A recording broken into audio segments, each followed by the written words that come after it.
In reality, this has little to do with logic and a lot to do with our defense instinct. The human brain doesn't easily accept ideas that question its established convictions. In response, it erects barriers that prevent any rational reflection. Psychologists call this phenomenon confirmatory bias, our preference for information that supports what we already think, ignoring everything that contradicts us. Inspired by the ideas of Friedrich Nietzsche, a different view of what it means to possess power has emerged. According to the philosopher, true power doesn't mean winning disputes with sharp words, but controlling your own reactions. Nietzsche suggested that true power lies in strategically choosing the right moment to speak or remain silent. Most arguments arise not out of an authentic search for knowledge, but out of the emotional need to feel valued or victorious. In the heat of the debate, it is easy to forget that the goal should be to understand better, not simply to prove who is right. This wastes time and energy in a dispute with no real winners.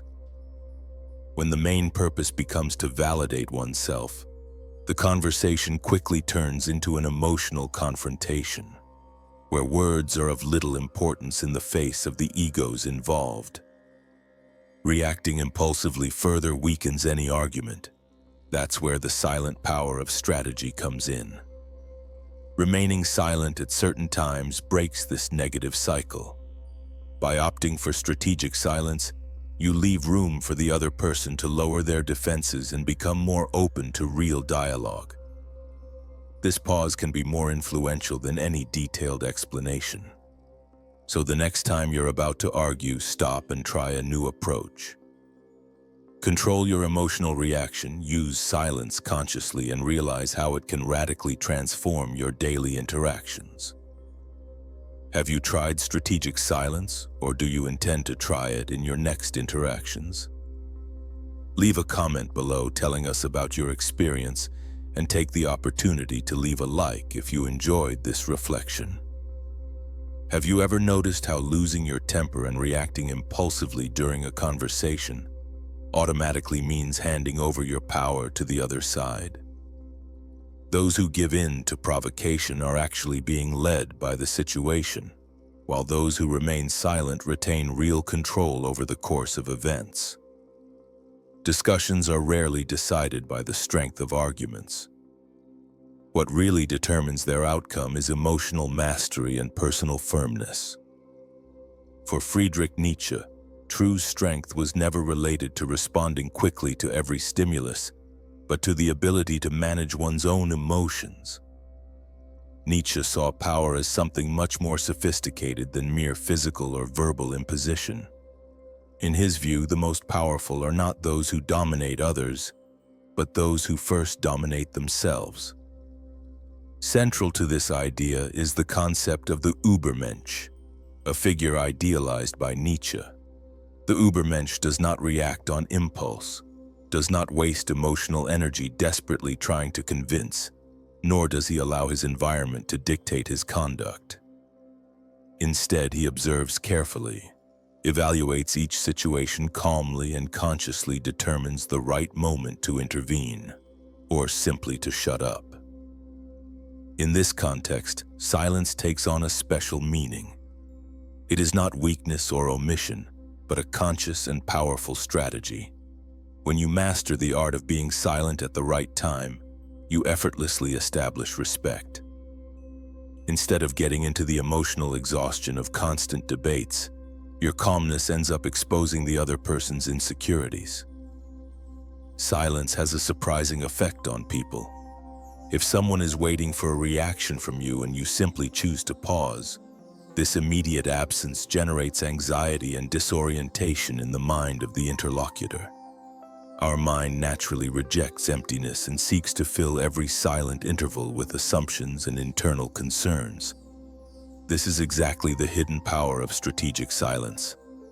By avoiding reacting instantly, you transfer the discomfort to the person who provoked the situation, forcing them to deal with their own doubts and insecurities. Nietzsche realized that while most people are stuck in their emotions, Those who are able to control these reactions gain real power in interpersonal relationships. In his words, those who cannot govern themselves will inevitably be controlled by someone who is stronger emotionally. We often see this idea in contemporary leaders and strategists who, knowing this secret, choose to speak little and influence much. Strategic silence is more than a philosophical concept. It is a practical technique that truly shapes the reality of human interactions. The intelligent use of silence has been a powerful technique mastered by great thinkers, visionary leaders, and famous warriors throughout time. From Greek philosophers to modern executives, historical figures have often resorted to the strategic absence of words to influence situations and avoid direct confrontations. Socrates, for example, became famous precisely because of his peculiar style. Instead of confronting his interlocutors with assertive answers, he limited himself to questioning. His famous dialectical method was a succession of questions skillfully formulated to reveal contradictions in his opponent's beliefs. In doing so, he never needed to declare victory. He made his interlocutors naturally recognize their own misconceptions, promoting a genuine transformation of thought. This subtle questioning technique used by Socrates is still valuable for modern mediators and negotiators. Instead of directly imposing an idea, carefully planned questions lead the other party to reconsider their positions on their own initiative. In this way, conflicts are diffused before they even arise, resulting in a more lasting conclusion than direct impositions. Another striking example comes from the corporate world.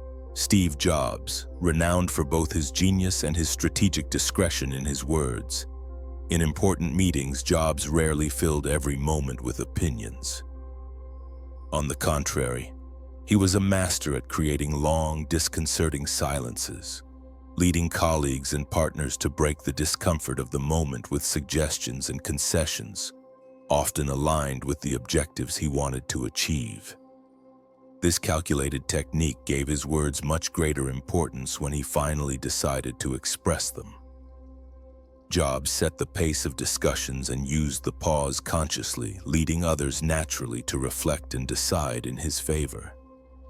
This mastery of social interaction contributed directly to Apple's global success and established Jobs as a benchmark in the business world. Even more impactful was the use of wordlessness by Miyamoto Musashi, the legendary samurai.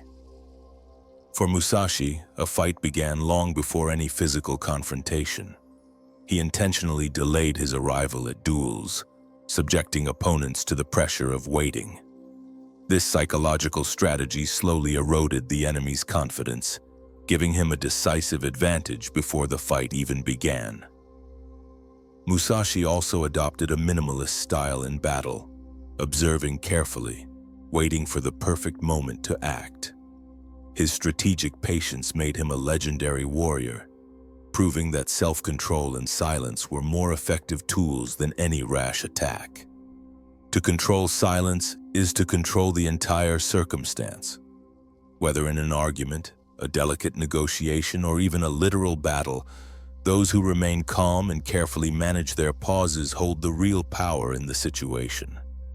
This raises an intriguing point. Why then do most people fail when trying to employ such a seemingly simple technique? The key to understanding this difficulty lies in the psychology of human impulsiveness.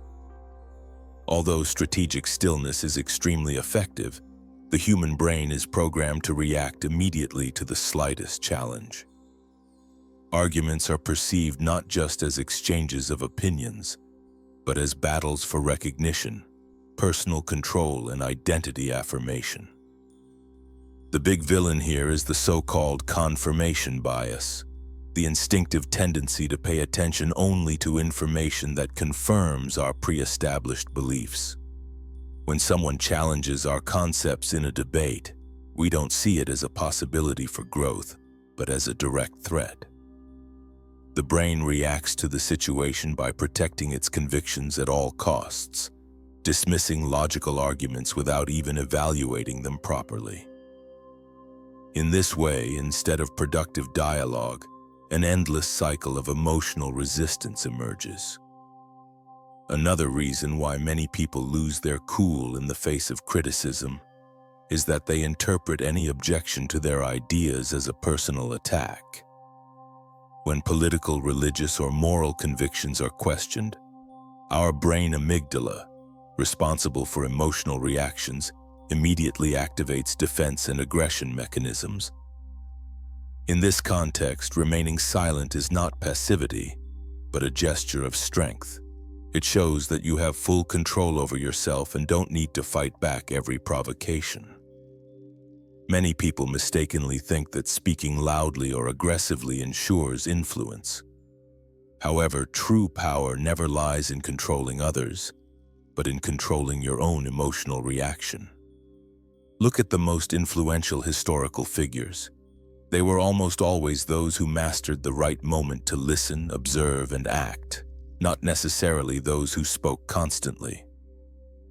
This strategic silence reveals emotional maturity and internal control. But how do you apply this powerful technique on a daily basis? There are 3 practical ways to turn silence into an effective weapon. Responding with conscious silence, carefully managing body communication, and inserting deliberate pauses during conversations. Imagine a typical provocation where someone tries to destabilize you emotionally. Instead of responding automatically, maintain a calm expression, give a slight smile, and simply be silent. The absence of the expected reaction creates psychological tension in the provocateur, forcing them to confront their own discomfort. By not defending yourself, you don't validate the provocation. On the contrary, you force the other person to rethink the value of what they've just said, subtly handing them the weight of strategic silence. The power of silence becomes even more expressive when combined with the right nonverbal language. What distinguishes someone who is silent out of insecurity from someone who is silent by strategic choice? The answer lies precisely in small details such as body posture, a firm gaze, and a serene presence. Maintaining confident eye contact, without nervous blinking, having a calm posture, and never showing urgency when responding are clear signs of who is in charge of the situation. In many contexts, our body communication reveals much more than our words. People who speak quickly and without breaks suggest insecurity or anxiety. On the other hand, those who master the art of using subtle pauses between sentences naturally convey authority. Exceptional communicators, such as political leaders and skilled negotiators, know how to use calculated pauses to build anticipation and highlight their key messages. The silence prior to a response not only captures the listener's attention, but also significantly amplifies the weight of what will be said next. This technique is especially effective in situations where it is essential to consolidate your position of authority. Applying this strategic technique doesn't mean keeping quiet all the time, but rather understanding exactly when to speak and when to allow the other person to get lost in their own contradictions. Mastering this balance is what differentiates impulsive people from true masters of social interaction. All the reflection we've had on the strategic use of silence leads us to understand something essential. True power doesn't come from the number of words spoken, but from absolute control over when and how we speak. Nietzsche already stated that true mastery begins with control over oneself. While historical figures such as Socrates, Steve Jobs, and Miyamoto Musashi have demonstrated, each in their own context, the surprising power of knowing how to keep quiet. Social interactions are often subtle games of power and influence. Those who master this dynamic stop falling prey to exhausting discussions and learn to use silence as an effective way of reinforcing their presence and influence. Now, I offer a practical challenge. In the next difficult conversation or debate you have, consciously test the power of silence. Take a deep breath, observe calmly, and avoid responding immediately. See how this changes the whole dynamic of the interaction. And of course, if you've already applied this technique or would like to share your personal experiences, take advantage of the space below to share your reflections.